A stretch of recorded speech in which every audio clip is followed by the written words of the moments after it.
வெளிச்சத்தோடு pastor இணைப்பிருக்கிறார்கள். இணைப்பிருக்கும் pastor அழைப்பு கொண்டு வந்து வெளிச்சத்தை காண்போம். Praise the Lord pastor. Praise the Lord சுபாலங்கோ. பிரைஸ் தி லார்ட் நேயர்களே. Praise the Lord pastor. கர்த்தராகிய இயேசு கிறிஸ்துவின் நாமத்தினால் நித்திய வெளிச்சத்தின் நேரத்திலே வார்த்தையின் வெளிச்சத்தின் பகுதியிலே உங்களை வாழ்த்தி வரவேற்கிறேன் பாஸ்டர். எடுத்து வாருங்கள், வெளிச்சத்தை காண ஆவலாயிருக்கிறோம். ஆமீன். இன்றைக்கு நாங்கள் இயேசுடைய பிறப்பு இறப்பை பற்றி பார்க்க போகிறோம். நாங்கள் ஒரு ஜெபத்துடன் ஆரம்பிப்போம். கிருபையும் இரக்கமும் பரிசுத்தமும் நிறைந்த எங்கள் அன்பு தகப்பனே, தேவன் தம்முடைய ஒரே பேரான குமாரனாகிய இயேசு கிறிஸ்துவை விசுவாசிக்கிறவன் எவனோ அவன் கெட்டு போகாமல் நித்திய ஜீவனை அடையும்படி அவரையே இந்த கிறிஸ்துமஸ் தினத்துல தந்து பரிசாக தந்து எங்கள் மேலே அன்பு கூர்ந்தார். இவ்வளவு இரக்கமுள்ள தேவன். அந்த தேவனிடத்தில இந்த மக்கள் எல்லோரும் மீண்டுமாக அந்த மெய்யான தேவனிடத்தில இயேசுவை இரட்சகராக கொண்டு அந்த தேவனிடத்தில வர ஒவ்வொருவருக்கும் உதவி செய்வீராக. இந்த கடைசி காலத்துல ரட்சிக்கப்படாத ஒவ்வொருவரும் ரட்சிக்கப்பட கிருபை செய்வீராக. துதி கன மகிமை ஒன்றான மெய்த்தவனாகி உமக்கை செலுத்தி ஆண்டவரின் இரட்சகருமாகிய இயேசு கிறிஸ்துவின் நாமத்தில் ஒவ்வொருவரையும் ஆசீர்வதித்து ஜெபிக்கிறேன். எங்களை இப்பொழுது நேசிக்கிறேன் நல்ல பிதாவே, ஆமென். நாங்கள் ஏசாயா 9ஆம் அதிகாரம் இணைப்பு விட்டு விட்டு வருது பாஸ்டர் உங்களோட குரல்.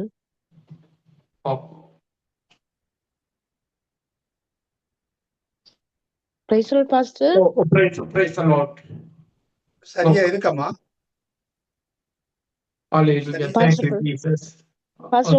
குரல் விட்டு விட்டு வருது.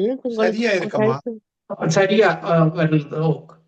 நாங்கள் ஏசாயா 9ஆம் அதிகாரம் 2வது வசனத்துல பார்க்கும் பொழுது, இருளை நடக்கிற ஜனங்கள் பெரிய வெளிச்சத்தை கண்டார்கள், மரண இருளின் தேசத்தில் குடியிருக்கிறவர்கள் மேல் வெளிச்சம் பிரகாசித்தது. பாருங்கள், இயேசு இந்த உலகத்துக்கு வராதிருந்தால் அந்த மக்கள் இருளில தான் வாழ்வார்கள். பாவம் என்ற இருள், சாபம் என்ற இருள். பாருங்கள், ஆதாம் ஏவாளின் பாவத்துக்கூடாக நாங்கள் பிறந்தோம், சந்ததி வந்தது. அந்த சந்ததியில் உள்ள எல்லாரும், ரோமர் 3ஆம் அதிகாரம் 21ஆவது வசனம் சொல்கிறது, எல்லாரும் பாவம் செய்து தேவ மகிமையற்றவர்களாகி போனோம். பாருங்கள், ஒரு பாவம் செய்தால் கூட தேவனுடைய பார்வையில எல்லோரும் பாவிகளாக நாங்கள் மாறி விடுகிறோம். பாவிகள். இப்படியாக பாவம் செய்த மனிதனுக்கு ஒரு தீர்வு தருவதற்காகத்தான் ஆண்டவராகிய இயேசு கிறிஸ்து இந்த உலகத்தில மனு உருவம் எடுத்து வந்தார். 1 யோவான் 3ஆம் அதிகாரம் 8வது வசனத்தில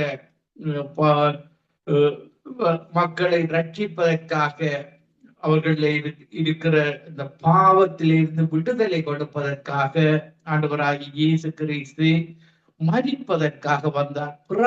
பிறந்த இந்த உலகத்தில பிறந்தது நோக்கம். பாருங்க, நாங்கள் எல்லோருமே வாழுவதற்காக இந்த உலகத்துல பிறந்திருக்கிறோம். சாதாரண மனிதர்கள், புத்தர், காந்தியை, யாராக இருந்தாலும், எந்த மகனாக இருந்தாலும் மேக்சிமம் தேவன் வாழ அவர்களுக்கு ஒரு குறிப்பிட்ட காலத்தை இந்த உலகத்துல வாழ வைத்திருக்கிறார். ஆனால் இயேசு கிறிஸ்து மட்டும் பிறந்த காலம், இந்த உலகத்தில பிறப்பார் என்ற காலம் 600-700 ஆண்டுகளுக்கு முன்பாக தீர்மானிக்கப்பட்டது. அதே போல அவருடைய இறப்பின் திகதியும் குறிக்கப்பட்டது. அந்த வாலிப வயதில 33.5 வயதில அவர் இந்த பாவம் செய்கிற மக்களுக்காக அவர் அந்த மிஷனை ஏற்றுக்கொண்டார். கல்வாரி சிலுவையில மரிப்பதற்கான அந்த தருணத்தை எதிர்பார்த்திருந்தார். ஏனென்றால் ஆதியாகமம் 1ஆம் அதிகாரம் 26-27 வசனத்தில தேவனுடைய சாயலாகவும் இயேசுவின் ரூபத்தின்படி படைக்கப்பட்ட ஒவ்வொரு மனிதனும் மீண்டும் மனம் திரும்பி அந்த தேவனிடத்தில் வர வேண்டும். தேவன் தான் எல்லாரையும் உருவாக்கினவர். தேவன் தான் முழு உலக மக்களை உருவாக்கினவர். இன்று அவர்தான் தேவாதி தேவனாக கர்த்தாதி கர்த்தரவராக இருக்கிறார். தாமதிக்கிறார் என்று சொல்லுகிறபடி அவர் வாக்குத்தத்தத்தை குறித்து தாமதமாயிராமல் எல்லோரும் மனம் திரும்ப வேண்டும் என்று சொல்லி நீடிய பொறுமை உள்ளவராக அவர் எதிர்பார்த்து கொண்டிருக்கிறார். எல்லாரும் மனம் திரும்பி வர வேண்டும். பாருங்க, நாங்கள் பாவத்துல வாழ்கிறோம். இந்த பிசாசின் கிரிகைகளில நாங்கள் மறுபடியும் பிறக்க வேண்டும். பரிசுத்த ஆவியானவரின் அபிஷேகத்தினால நாங்கள் மறுபடியும் பிறந்து இயேசுவை போல நாங்கள் வாழ வேண்டும் என்பதற்காகத்தான் தேவன் நம்முடைய குமாரனை இந்த உலகத்துக்கு அனுப்பினார். பாருங்கள், இந்த அனுப்பப்பட்டது இந்த ஏசாயா புத்தகத்தில் 9ஆம் அதிகாரம் 6வது வசனத்தில் சொல்லப்படுகிறது. நமக்கு ஒரு பாலகன் பிறந்தார், பாலகனாக இந்த உலகத்துல உதித்தார், நமக்கு ஒரு குமாரன் கொடுக்கப்பட்டார். பாருங்கள், குமாரனாக சிலுவையில மரித்தார், கர்த்தத்துவம் அவர் தோளின் மேல் இருக்கும். எப்பொழுதும் அவருடைய ஆட்சி தொடர்ந்து இந்த உலகத்திலேயும் இன்று எங்களுக்குள்ள அந்த ஆட்சி நடந்து கொண்டிருக்கிறது. ரட்சிக்கப்பட்ட ஒவ்வொரு வருடத்திலேயும் தேவன் எங்களுக்குள்ள வாசம் செய்து எங்களை வழி நடத்தி கொண்டிருக்கிறார். கர்த்தத்துவம் அவர் தோளின் மேல் இருக்கும். அவர் நாமம் அதிசயமானவர். இயேசு நாமத்திலே அவர் அதிசயம் செய்கிற நாமம். இயேசு நாமத்தை சொல்லி நாங்கள் ஜெபிக்கும் பொழுது அந்த நாமத்தில வல்லமை உண்டு. அது அற்புதம் செய்கிற, அதிசயம் செய்கிற நாமமாக இருக்கிறது. ஆலோசனை கர்த்தராக இருக்கிறார். நீங்கள் சில காரியங்களிடத்துல, எல்லா காரியங்களில் நீங்கள் அவரிடத்துல கேட்டு செய்தீர்களாக இருந்தால் அந்த காரியங்களில அவர் வழி நடத்துகிறவராக இருக்கிறார். நீங்கள் அவரிடத்துல ஜெபம் பண்ணிவிட்டு வெயிட் பண்ண வேண்டும். சில வேளைகளில் உடனடியாக பதில் கிடைக்கும், சில வேளைகளில் 1 நாள் 2 நாள் வெயிட் பண்ணி அவருடைய பதில் கிடைக்கும் வரை வெயிட் பண்ண வேண்டும். அவர்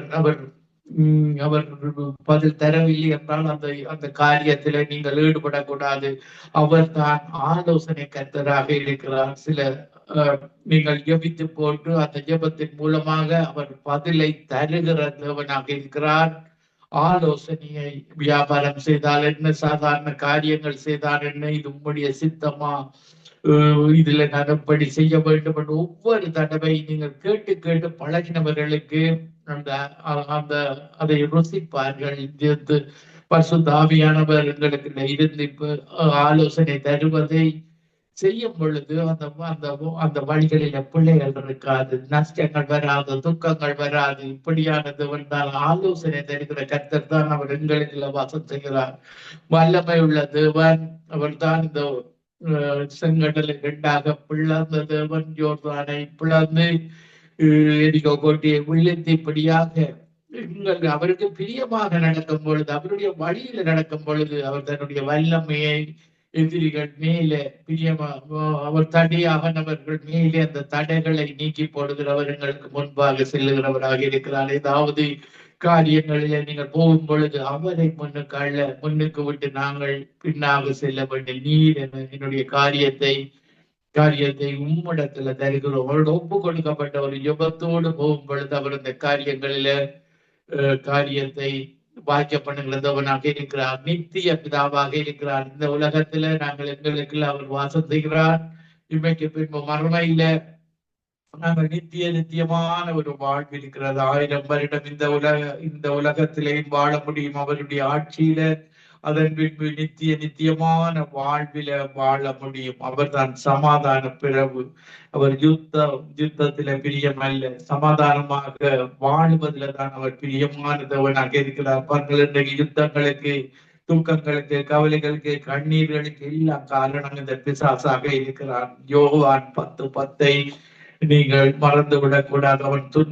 அவன் திருடன், கொல்லுவன், அழிப்பவனாக அவன் பாவ செயல்களை செய்து பாவ ஆவிகளை மனிதர்கள் மேல சிந்தனைகளில போட்டு அவன் பாவத்தை எங்களை செய்ய வைக்கிறவனாக இருக்கிறான். அதனால்தான் இயேசு இந்த கடைசி காலத்துல பிசாசுக்கு எதிர்த்து நிலைகள் அவர்களை விட்டு ஓடி போவார்.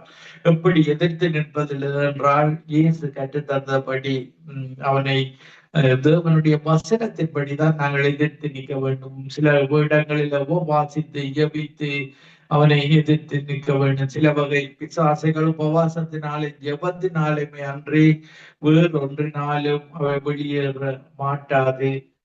இப்படியாக நாங்கள் அவரிடத்திலே இருந்து ஒவ்வொரு ஜெபத்தின் மூலமாக காரியங்களை பெற்று நாங்கள் செய்ய வேண்டும். இப்படியான தேவன் தான் எங்களுடைய தேவன்.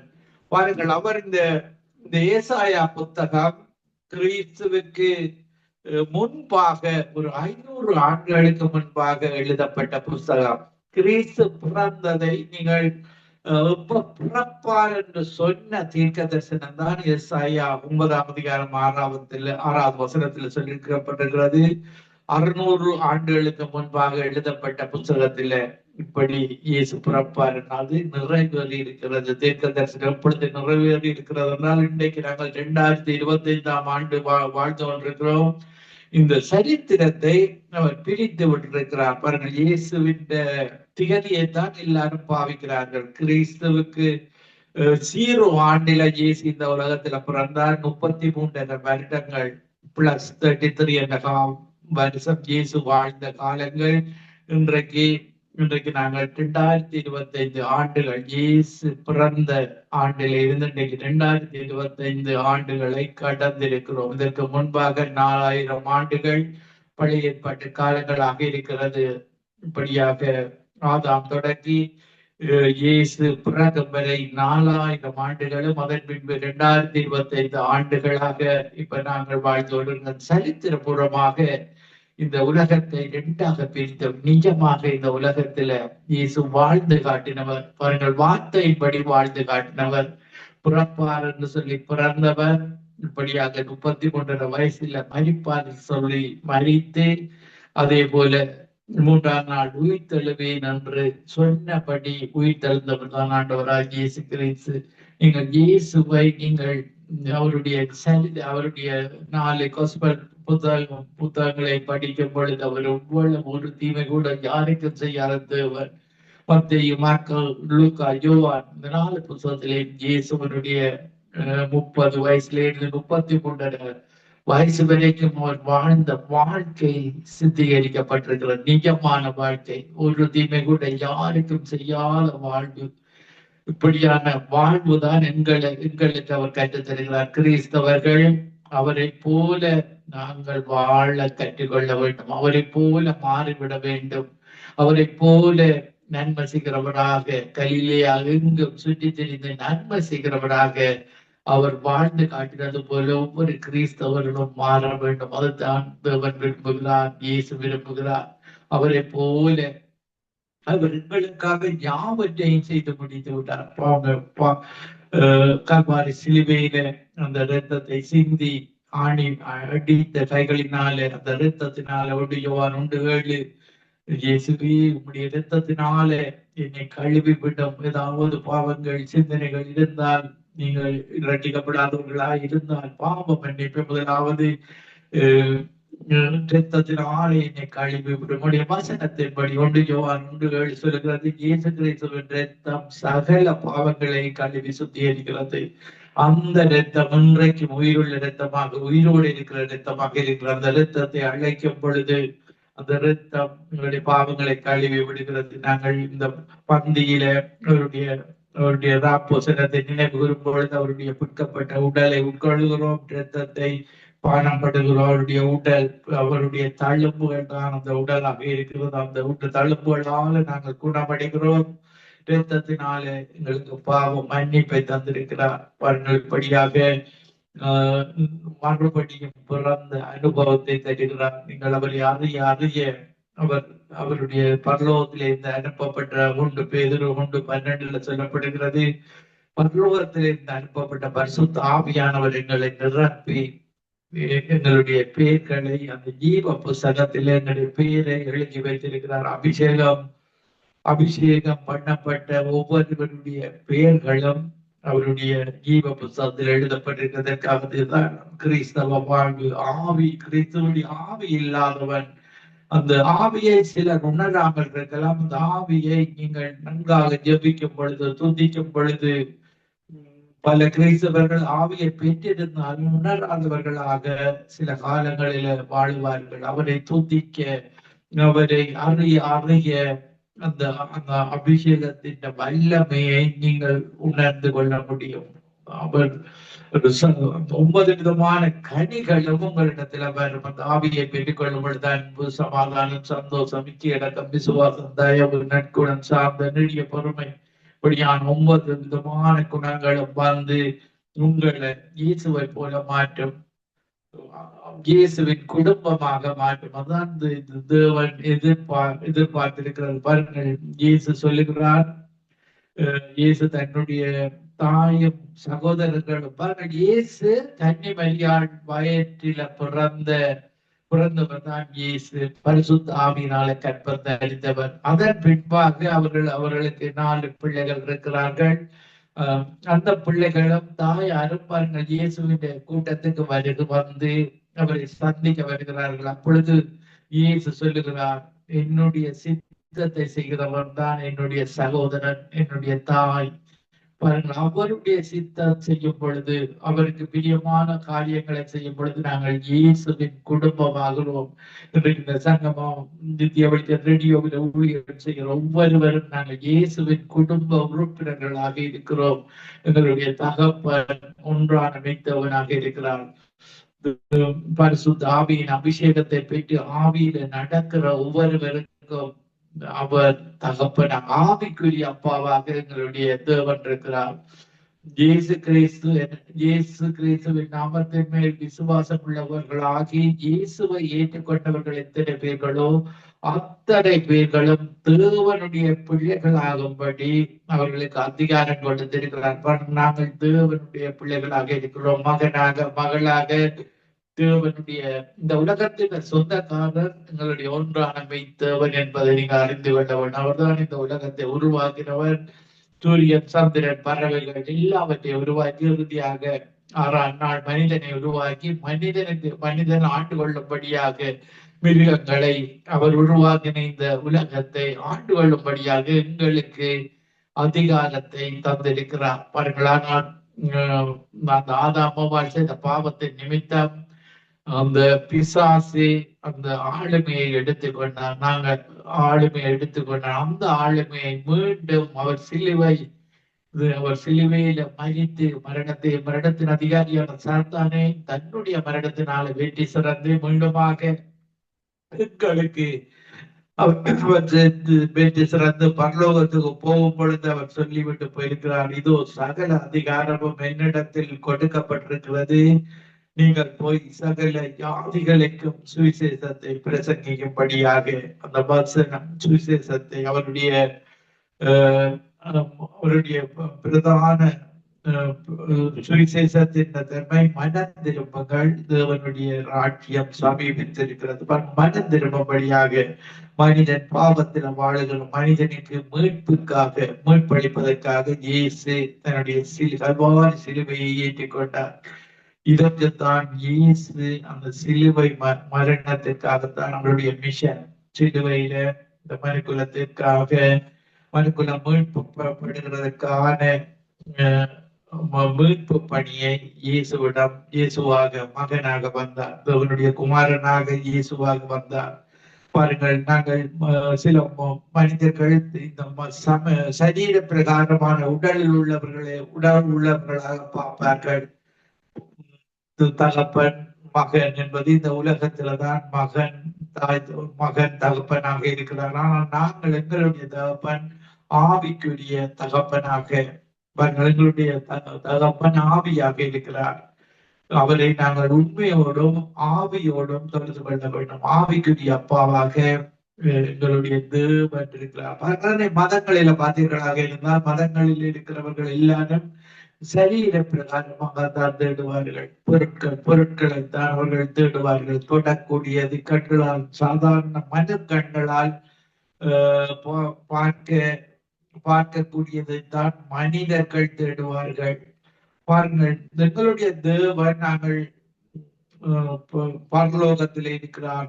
பரலோகத்துல நாங்கள் 1 தீமோத்தேயுல பார்க்கும் பொழுது பாருங்கள், 1 தீமோத்தேயு 6ஆம் அதிகாரத்துல நாங்கள் பார்க்கும் பொழுது அவர் ஒருவராய் சாவாமை உள்ளவரும் சேரக்கூடாத ஒளியில் வாசம் பண்ணுகிறவரும் மனுஷரால் காணாதவரும், திரும்ப வாசிக்கிறேன், ஒருவராய் சாவாமை உள்ளவர். எங்களுடைய தேவன் மரணம் இல்லாதவர், மரணம் அவருக்கு இல்லை. ஒருவராய் சாவாமை உள்ளவரும் சேரக்கூடாத ஒளியில் வாசம் பண்ணுகிறவரும். யாரும் அந்த இடத்துல போக முடியாது. சேரக்கூடாத ஒளியில் வாசம் பண்ணுகிறவரும் மனுஷரில் ஒருவரும் கண்டிடாதவர், இந்த மனுஷருடைய சாதாரண கண்களால பார்க்க முடியாதவரும் காணக்கூடாதவருமாய் இருக்கிறவர், அவருக்கே கனமும் நித்திய வல்லமையும் உண்டாயிருப்பதாக. ஆமென். இப்படியான தேவனைத்தான் மோசே பாருங்க, மோசே உம்முடைய மகிமையை பார்க்க வேண்டும் என்று கேட்டார். பாருங்கள், இப்படியாக மோசே அந்த இடத்திலே இருந்து அவருடைய மகிமையை அவர் கடந்து செல்லும் பொழுது பார்த்து பாருங்க, மோசே சொல்லுகிறான், மோசே உணர்கிறான், அவர் இரக்கமும் மன உருக்கமும் நீடிய சாந்தை கிருபை உள்ளவர். அவருடைய சில மனிதர்கள் எங்களுக்கு அருகாமையில வரும் பொழுது அவர்களை நாங்கள் உணர்ந்து கொள்ள முடியும். சில மனிதர்கள் பொல்லாதவர்களாக இருந்தால் அவருடைய பொல்லாத ஆவிகள் அவர்கள் பக்கத்துல நிற்கும் பொழுது ஒரு கடினமான அவர்களுடைய இருதயங்களை நாங்கள் பார்க்க முடியும். நல்ல மனிதர்கள் சமாதானம் உள்ள மனிதர்கள் என்றால் அவர்கள் ஒரு பக்கத்துல நிற்கும் பொழுது நாங்கள் அவர்களை உணர முடியும்.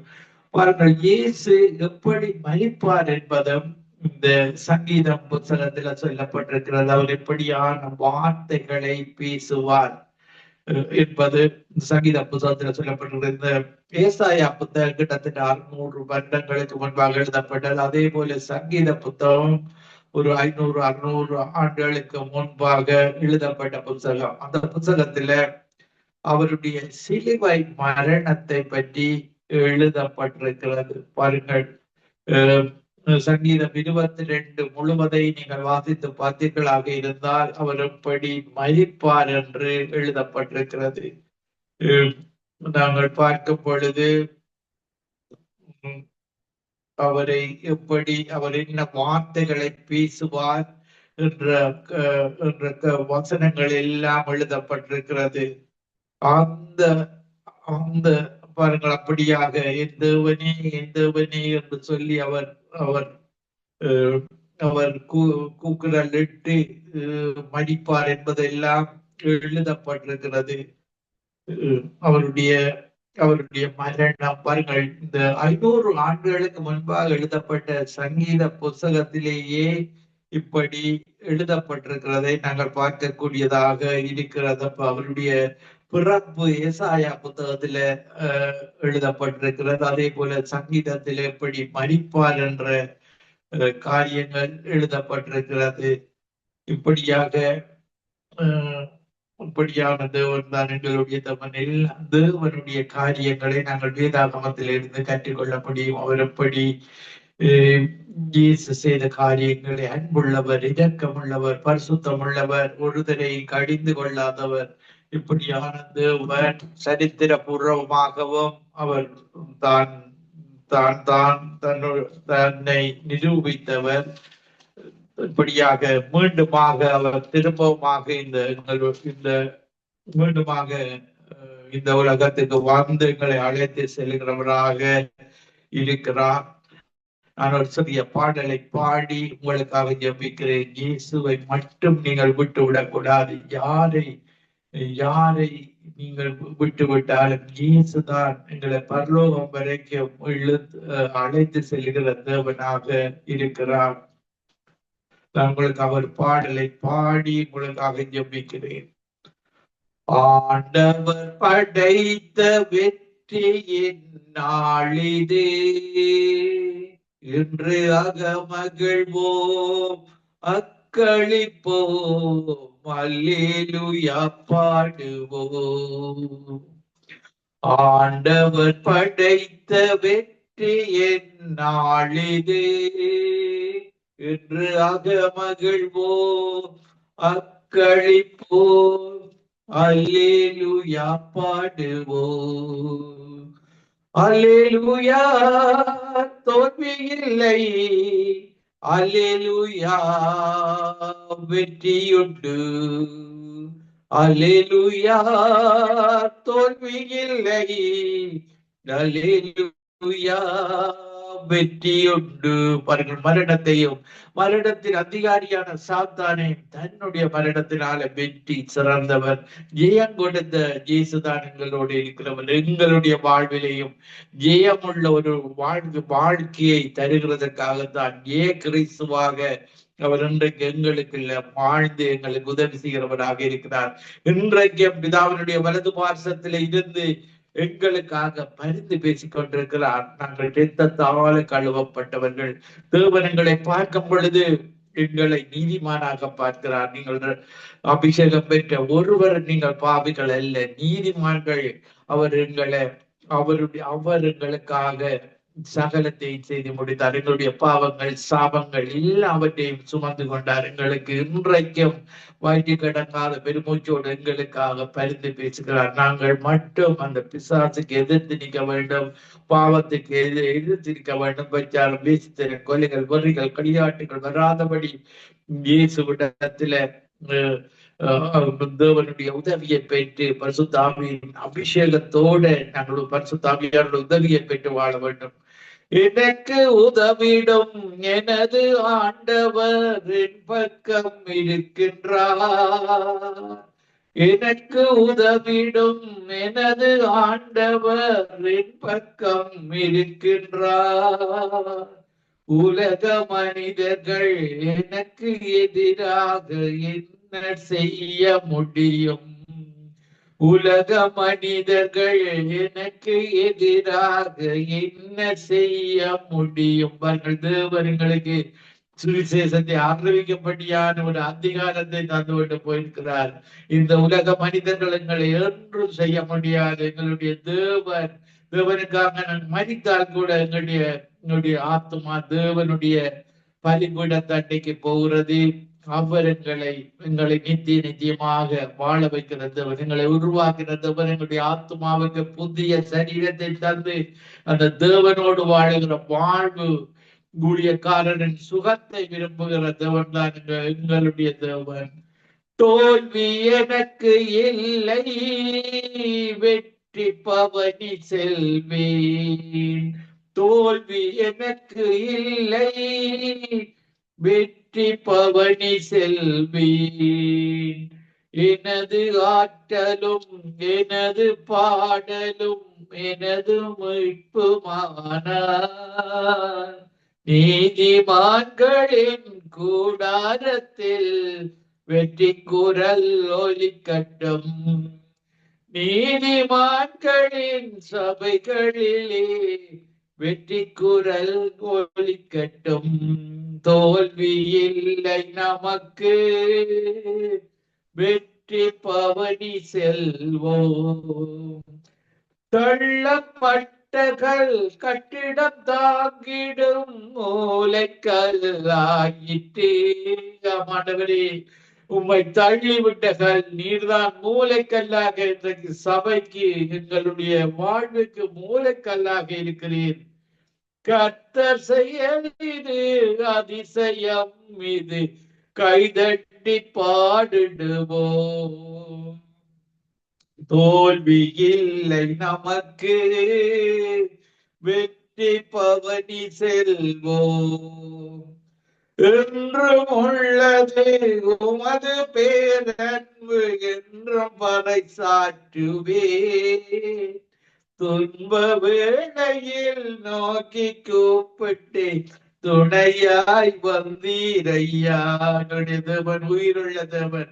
துன்ப வேளையில, ஆபத்து வேளையில இயேசுவே என்று கூப்பிடும் பொழுது அவர் பணிவிடை தூதர்களை அனுப்பி எங்களுடைய ஆபத்துகளில் இருந்து எங்களை விடுவிக்கிறவனாக இருக்கிறார். ஆபத்து காலத்தில் என்ன நோக்கி கூப்பிடு, நான் உன்னை விடுவிப்பேன், நான் உன்னோடு கூட இருப்பேன், திகையாதே, பயப்படாதே, கலங்காதே என்று சொன்ன தேவன் உங்களுக்கும் அப்படியாக செய்வார். அவரை ஒரு பொழுதும் விட்டு விடாதீர்கள். பல தீமையான வார்த்தைகள் சொல்லுவார்கள் மனிதர்கள், உலக மனிதர்கள். தேவனை விரோதிப்பார்கள். பிசாசில் பிடியில் அகப்பட்ட மக்கள். அவர் எங்களை விடுவிக்கிறதவனாக இருக்கிற எல்லா இக்கட்டுகள், இந்த துன்பங்களில் இருந்தும் திராணிக்கு மேலாக எங்களுடைய இயேசு அனுமதிக்க விடவே மாட்டார். உங்களால தாங்கக்கூடிய அளவுதான் சோதனைகளை அனுபவிப்பார். வெற்றி தருகிற தேவன் தான் எங்களுடைய தேவன். ஆண்டவர் படைத்த வெற்றியின் நாளிதே, இன்று அகமகிழ்வோம், அக்களிப்போம், அல்லேலூயா பாடுவோம். ஆண்டவர் படைத்த வெற்றியின் நாளிதே, இன்று அகமகிழ்வோம் மக்களின் போம், அல்லேலூயா பாடுவோம். ஆண்டவரே, உடைய இந்த நிகழ்ச்சியில கேட்டுக்கொண்டிருக்கிற ஒவ்வொருவருக்காகவும் ஜெபிக்கிறேன். நீங்கள் ஆண்டவரிடம் கேளுங்கள். இயேசுடைய ரத்தத்தினாலே என்னுடைய ஏதாவது பாவங்கள் நமக்கு பிரியமில்லாத காரியங்களை அந்த நேரத்துல கழுவி விடும் என்று கேளுங்கள். அவர் கழுவி விட்டும் ஜெபிக்கும் பொழுது உங்களுக்கு அந்த பரிசுத்த ஆவியினாலே உங்களை நிரப்புவார்.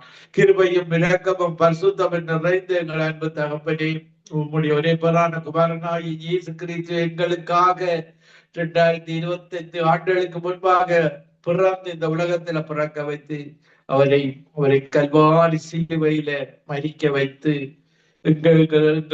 அவருடைய இரத்தத்தை சிந்தி இந்த நேரத்தில் ரட்சிக்கப்படாத ஒவ்வொருவரும் யார் யார் பாவ மன்னிப்புக்காக கேட்டுக் கொண்டிருக்கிறார்களோ அவர்களை இயேசு கிறிஸ்துவின் உயிருள்ள இரத்தத்தினாலே இந்த நேரத்துல கழுவி விடும்படியாக ஜெபிக்கிறேன். இயேசு கிறிஸ்துவின் இரத்தம் ஒன்று யோவான் 1:7 இயேசு கிறிஸ்துவின் இரத்தம் சகல பாவங்களை கழுவி சுத்திகரிக்கும். ஆண்டவரே, இந்த நேரத்துல கழுவி சுத்திகரித்து புதிய அபிஷேகத்தினால் நிரப்பும். ஆவியானவரே, இந்த நேரத்துல ஒவ்வொருவர் மேலும் உச்சத்திலிருந்து உள்ளங்கால் வரைக்கும் இயேசுவின் நாமத்துல இறங்குவீராக, அபிஷேகத்தினால நிரப்புவீராக. பாவங்கள் எல்லாம் மன்னிக்கப்பட்ட உணர்வோடு பாவத்துக்கு எதிர்த்து நிற்கிற தன்மையை கொடுப்பீராக. யோசேப்பு வாழ்ந்தது போல அவருக்கு விரோதமாக பாவம் செய்வது எப்படி என்ற ஒரு உணர்வோடு வாழ்ந்தானே, அதே போல நாங்கள் ஒவ்வொருவரும் வாழ்ந்து உம்முடைய ராஜ்யத்துக்கு வந்து சேர உமக்காக வாழ உம்முடைய அதிகாரத்தை எங்களுக்கு தந்து விட்டு போயிருக்கிறீர். சுவிசேஷத்தை அறிவிக்கப்படியாக ஆண்டவரே, உம்முடைய அபிஷேகத்தோடு நாங்கள் போய் உம்முடைய வசனத்தின்படி நாங்கள் அந்த சுவிசேஷத்தை அறிவித்து நீர் எப்படி இந்த உலகத்தை ஜெயித்தீரோ அதே போல பிசாசை நீர் இந்த உலகத்துல சோதிக்கப்பட்ட பொழுது வசனத்தினூடாக ஜெயித்து காட்டினீரோ அதே போல நாங்களும் வசனத்தினூடாக ஜெயித்து வாழுகிற வாழ்வை கேட்டுக்கொண்டிருக்கிற ஒவ்வொருவருக்கும் மறுவலிப்பை கேட்க போகிற ஒவ்வொருவருக்கும் உடைய வசனத்தினால நாங்கள் இந்த உலகத்தை ஜெயித்து கொள்ள ஒரு எழுப்புதலை காண ஒரு ரிவைவல் எல்லா நாடுகளும் வர விசேடமாக இலங்கை தேசத்தில அவர்கள் இயேசுவை அறிந்து கொள்ள அந்த இயலாத காரியங்களில இயலாத இடங்களில் எல்லாம் இயேசு இருக்கும் பொழுது நீர் எல்லாவற்றையும் நேர்த்தியாக செய்கிற தேவனாக இருக்கிறீர். அந்த தேசத்தை ஆசீர்வதியும். பள்ளியவைகள் கழிந்து 2025 ஆண்டு கழித்து போவது போல இயேசு இல்லாத காரியங்கள் எல்லாம் 2025 ஆண்டு அகன்று போகும்படியாக ஜெபிக்கிறேன். இலங்கை தேசத்தை விட்டு போகும்படியாக இயேசு புதிய வருடத்தில் நீர் அந்த இலங்கை தேசத்தின் மேல உதிக்கும்படியாக ஜெபிக்கிறேன். அந்த விடியல் இயேசு மூலமாகத்தான் அந்த விடியல் இலங்கை தேசத்துக்கு உண்டு என்பதை இலங்கை தேச மக்கள் உணர்ந்து கொள்ள ஒரு உணர்வுள்ள இருதயத்தை கொடுப்பீராக, கேட்கிற காதுகளை கொடுப்பீராக. ஒவ்வொரு தேசங்களிலும் உள்ள இலங்கை தமிழ் மக்கள் விசேடமாக இந்த நற்செய்தியை இலங்கைக்கு அறிவிக்க உதவி செய்வீராக. துதி கன மகிமை ஒன்றான மெத்தவனாய் உமக்கை செலுத்தி ஆண்டவரின் ரட்சகருமாகிய இயேசு கிறிஸ்துவின் நாமத்தில் ஒருவரையும் இருதயத்தின் ஆழத்திலிருந்து ஆசீர்வதித்து அவர்களுக்கு advance merry Christmas happy new இயரை கூறி இயேசுவின் நாமத்தில் மீண்டுமாக ஆசீர்வதித்து ஜெபிக்கிறேன் நல்ல பிதாவே. ஆமேன், ஆமேன், ஆமேன், ஆமேன், ஆமேன், ஆமேன். நன்றி பாஸ்டர். அருமையான வார்த்தையின் வெளிச்சத்தினூடாக இயேசுவின் பிறப்பை குறிச்சும் அவருடைய மரித்தல் உயிர்த்தெழுதல்களை குறித்தும் கூடிய சத்தியத்தின் ஆழத்தை நம்ம கற்றுக் கொடுத்தீர்கள். அப்படியே சத்தியத்தின் ஆழத்தை கற்றுக்கொண்டோம், வெளிச்சத்தை பெற்றுக்கொண்டோம். அது மாத்திரமல்ல, எல்லாருக்கும் ஜெபித்தீர்கள், எங்களுக்கு வாழ்த்துக்களை கூறினீர்கள்.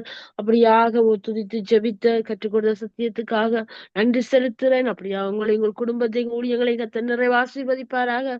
கத்தரி சித்தம் நாங்கள் இன்னொரு அழைப்புல சந்திக்கும் வரைக்கும் உங்களுக்கும் எங்களுடைய happy Christmas and happy new year. கத்தர் உங்களை நிறைய ஆசீர்வதிப்பாராக. நன்றி pastor. God bless you, Subaranga. God bless you, everybody. Amen. God bless you, Pastor. அருமையான வார்த்தையை வெளிச்சத்தை பெற்றுக்கொண்டு இயேசுப்பாவுடைய பிறப்புகள் எப்படியாக அவர் பிறந்தார், எப்படியாக ஏன் பிறந்தார், என்னத்துக்காக பிறந்தார் சொல்லி நாங்கள் சத்தியத்தின் ஆழத்தை கற்றுக்கொண்டோம். நிச்சயமாக அந்த ஆழத்தை கற்றுக்கொண்டு நாங்கள் மற்றவர்களும் அந்த சத்தியத்தின் ஆழத்தை கற்றுக்கொள்ள வேண்டும், வெளிச்சத்தை பெற்றுக்கொள்ள வேண்டும். இந்த காரியத்தை மற்றவர்களுக்கும் அறிமுகப்படுத்துங்கள், இந்த வார்த்தையை மற்றவர்களுக்கும் தெரியப்படுத்துங்கள், அவர்களும் வெளிச்சத்தை பெற்றுக்கொள்ளட்டும், சத்தியத்தால் விடுதலை அடையட்டும். இதுவே நமக்கு விழுந்த கடமையாயிருக்கிறது. அமேன். கர்த்தர் ஒன்றே மகிமைப்படுவதாக. சரியாற்ற நேரம் 9:38